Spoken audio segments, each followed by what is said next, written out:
Salut les amis, j'espère que vous allez bien, c'est Freeride FPV. Aujourd'hui on se retrouve pour une nouvelle vidéo. Donc là c'est présentation d'un autre masque FPV de la marque Ishin. Donc c'est le EV800D.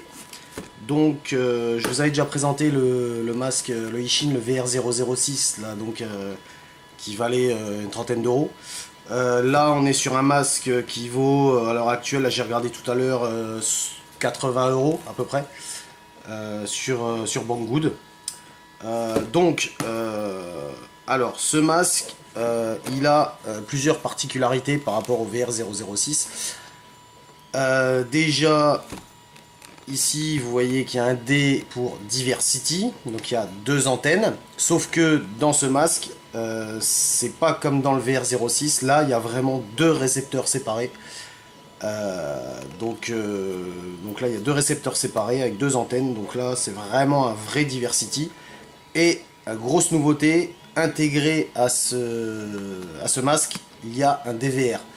Donc c'est super pratique parce que on n'est pas obligé de faire voilà, la manip comme dans la vidéo précédente où j'ai installé, enfin racheté un DVR et puis réinstallé, soudé et tout à l'intérieur. Là c'est déjà prêt à l'utilisation.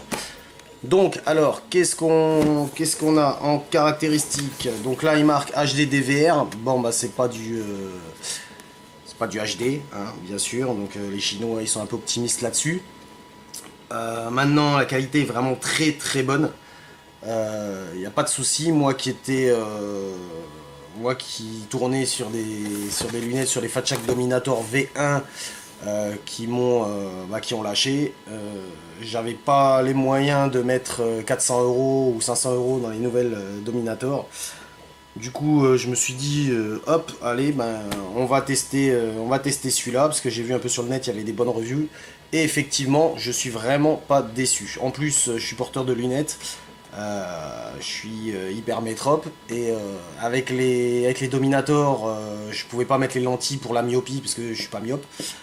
J'avais toujours un petit flou et tout dans l'écran sur les côtés, alors que avec celui-là je n'ai rien du tout.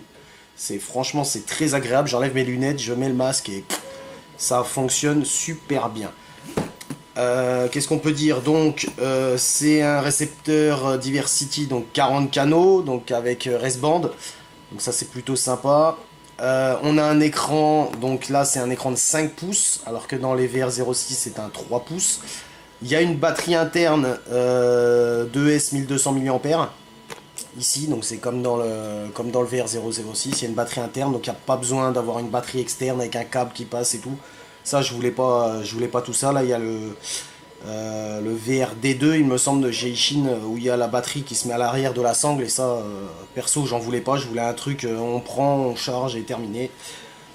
Donc voilà, donc alors c'est livré également avec ici deux antennes. Donc là on a une antenne 5 dBi, donc une antenne type champignon, et on a une antenne patch de 16 dBi. Par contre c'est un patch linéaire, donc c'est comme dans les VR006, c'est un patch linéaire. Donc faire attention quand on vole donc avec des quads type avec une antenne champignon ou une pagoda sur un quad, il faut penser à mettre une antenne patch à polarisation circulaire, parce que là on a une antenne à polarisation circulaire et une antenne à polarisation linéaire. Donc je pense qu'ils ont fait ce choix pour en fait pour que les gens se cassent pas trop la tête, ils prennent le truc et ça marche à tous les coups. Mais si vous voulez vraiment optimiser la portée et la qualité de votre signal, accordez bien les antennes, soit vous mettez deux polarisations circulaires, soit deux polarisations linéaires. Ensuite, il y a une autre particularité ici, le LCD screen. Alors je vais vous montrer, c'est une petite particularité que ce masque a par rapport aux autres masques, parce que j'en ai pas vu d'autres qui faisaient de chez Ishin qui faisaient ça. Et franchement c'est plutôt pas mal. Alors qu'est-ce qu'on retrouve dans la boîte? Alors on va ouvrir. Donc là on a une petite notice donc succincte Ishin avec les fonctionnements du DVR, le tableau des fréquences, un petit éclaté du truc. Voilà, donc c'est vraiment là ici on a les boutons, à quoi servent les boutons. Ensuite, une petite mousse de protection. Donc là, on retrouve une petite lingette donc pour nettoyer la lentille. Je vais mettre ça là-haut. Ici, on retrouve une petite pochette. Alors, dedans, qu'est-ce qu'on retrouve? On va retrouver ici un câble AV. Donc là, c'est pour venir brancher une source extérieure. Donc c'est un AV in, donc pour venir brancher une source extérieure sur le masque, hein, comme dans tous les masques. On retrouve un câble. Alors ça, un petit câble d'Alim avec ici une petite prise équilibrage 3S. Donc ça, c'est plutôt cool.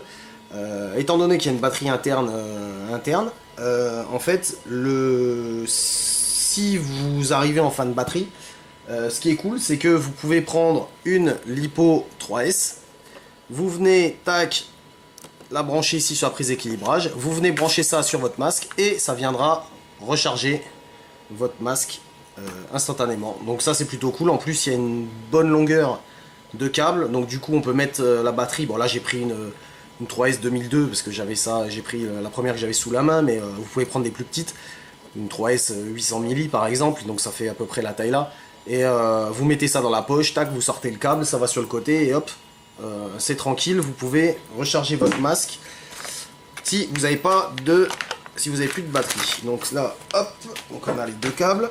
Ici, donc on a un câble d'alimentation pour le chargeur. Alors par contre, regardez, c'est une prise. Voilà, c'est la prise US, donc les prises que nous on n'aime pas. Par contre, si on regarde dans la boîte, ce qui est plutôt sympa, c'est que Ishin fournit, voilà, en fonction du pays d'expédition, donc là pour la France, Ishin fournit l'adaptateur ici. Donc là, ça, on a juste à le brancher, tac, dessus, et voilà. Et là, on a la prise aux normes françaises, nickel. Donc là, la deuxième partie du chargeur. Donc là, ici, un chargeur assez gros, ça fait un peu type chargeur PC portable, avec la petite fiche qu'on retrouve ici. Ensuite, on a l'antenne K. Voilà, enfin, voilà, on a l'antenne type champignon. On a l'antenne patch, ici.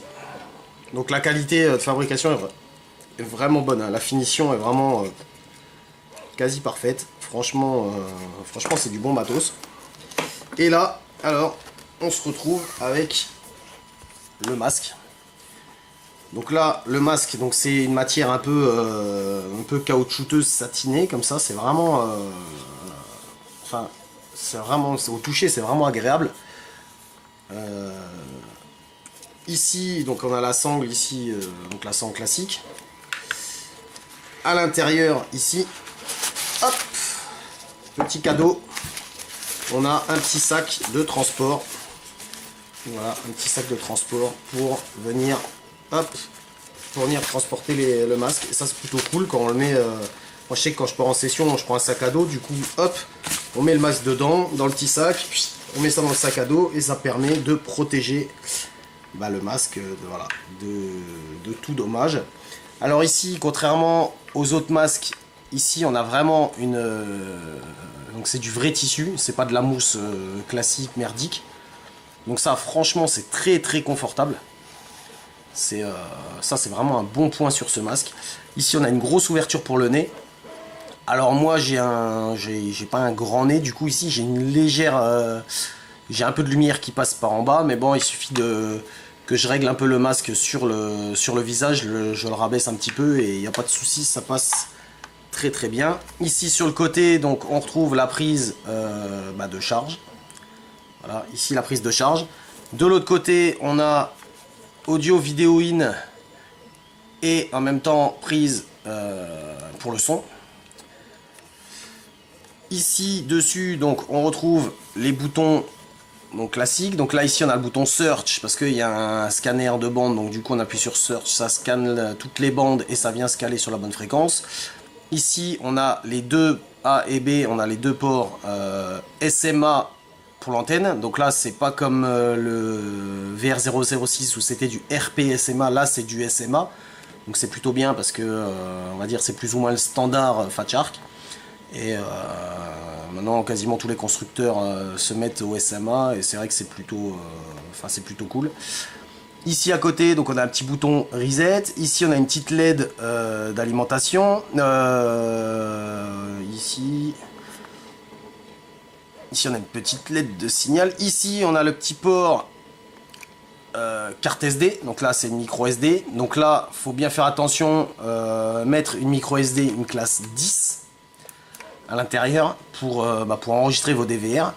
Ici, on a les boutons screen menu, ici pour allumer, ici pour sélectionner channel plus, bande plus.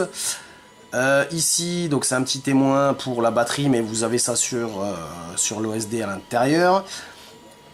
Et ici, le bouton donc pour déclencher le DVR et vous pouvez prendre des photos aussi. Donc pendant le DVR, vous appuyez un coup dessus et tac, ça prend des photos. Donc c'est plutôt pas mal. Alors, on va faire un petit test tout de suite. Voilà, on va brancher. Je vais vous l'allumer.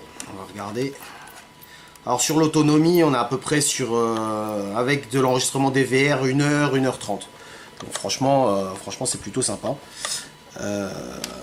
Voilà, donc là on l'allume. Comme ça. Ici, voilà, Ishin EV800D DVR. Voilà, donc là, voilà, on a l'écran. Je ne sais pas si vous allez voir ici en haut, on voit la force du signal. À côté, on a le channel et la bande. Et en haut, du côté droit, on se retrouve, on a le témoin de batterie à l'intérieur. Donc après, si on va aller dans les menus, donc on reste appuyé. Voilà, donc on a les menus classiques, standards, voilà quoi. Donc la langue, il y a uniquement chinois et anglais. Sinon après, voilà quoi. On a vraiment les menus standards, standards du truc. Alors le truc qui est pas mal aussi, c'est qu'on peut... non, c'est pas ça. Je vais revenir au menu.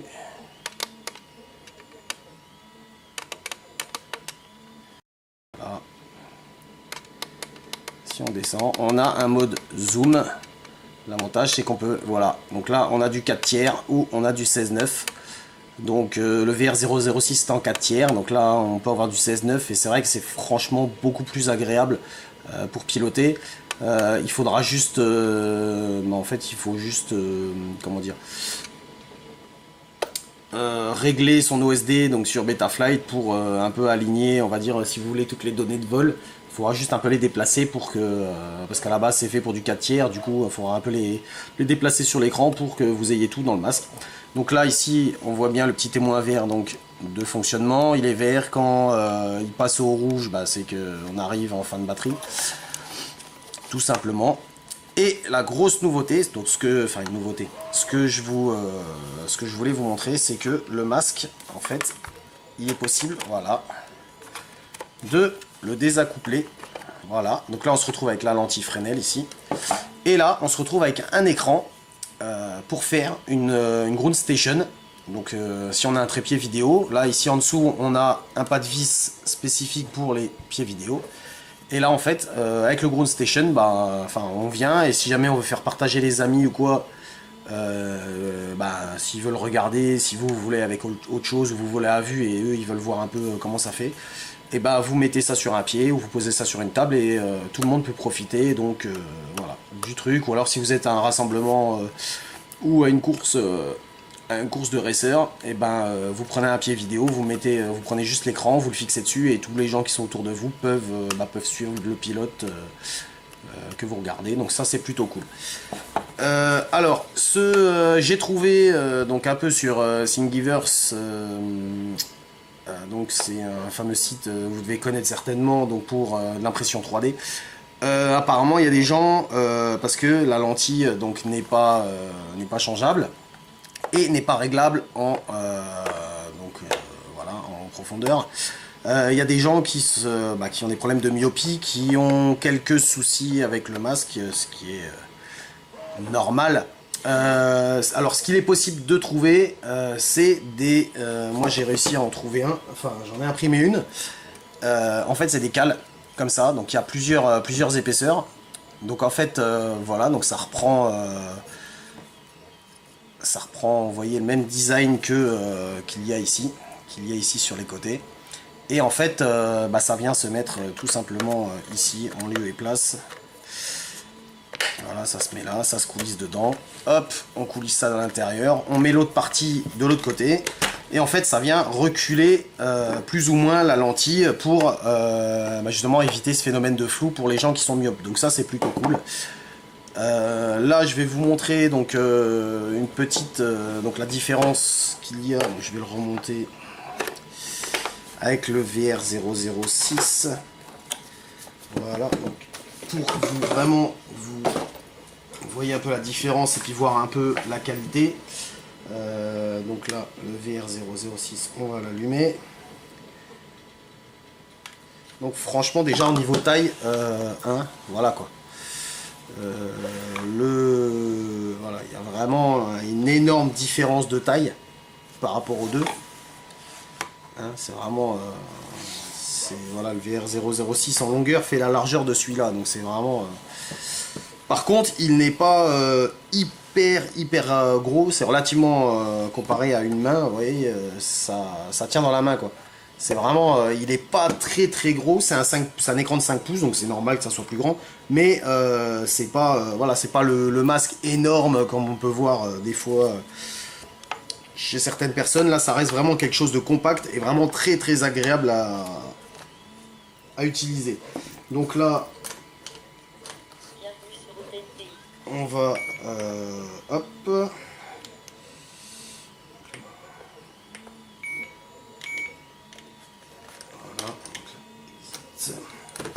Donc là, je vais vous montrer un peu la qualité donc du truc avec un quad.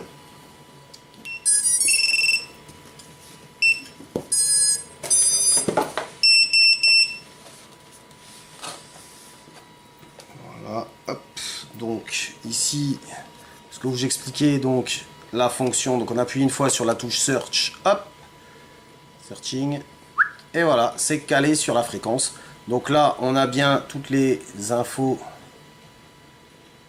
de l'OSD. Donc là, attendez, je vais enlever la partie là, vous verrez mieux. Voilà. Donc là, on a toutes les infos. Donc là, c'est le petit King Kong de chez LDRC, le 200 GT. Donc là, voilà, on a vraiment, on a toutes les infos. Donc là, moi, j'ai réglé l'OSD. Regardez, il y a tout qui passe vraiment nickel. À part un petit peu en haut, mais sinon, moi, perso, ça me dérange pas. Et donc là, on va faire sur le VR06, on va faire également un scan.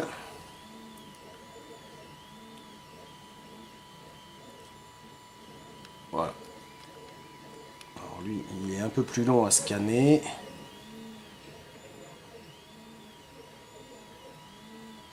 Voilà. Donc là, on a... Et là, on peut remarquer clairement la différence de taille des deux écrans. Voilà. Donc après, c'est sûr que si on se passe en 4 tiers, on retrouve quasiment la même taille. Mais bon, on a un masque on a un masque qui peut donner du 16/9, autant profiter quoi. C'est vrai que là on voit l'image, l'autre est un peu plus bleuté. Alors j'ai pas poussé les réglages tant que ça. Faudrait que je retourne un peu dans les. Ouais, c'est kiff. J'ai pas poussé les réglages plus que ça. Moi perso les couleurs m'allaient, mais là les couleurs sur le VR006 j'avais un peu poussé les réglages, donc du coup on voit qu'il est légèrement moins bleuté. Mais ça c'est rien avec le contraste, la luminosité et la saturation, donc on règle ça, il y a sans souci.